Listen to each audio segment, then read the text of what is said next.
The Jeep giveaway is about the future of the environmental health and safety profession. This money that we raise is going to help, through scholarships, the next generation of EHS professionals, environmental health and safety professionals.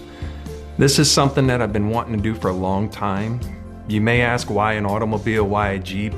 It's because it goes back to my roots, pushing brooms in a body shop, welding, painting, growing up in a body shop. And we actually restore this vehicle every day, every weekend, and I'm just having a good time doing it. That's why it's a Jeep. But at the root of this, it's about raising some money to help the next generation achieve some of their goals. There's too many stories out there that people retire and the next day they pass away. You've heard those stories before, I'm sure.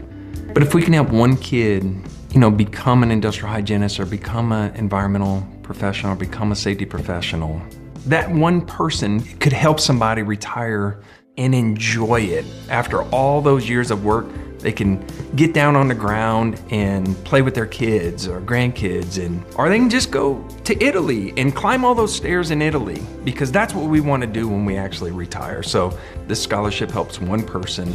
That's a goal achieved.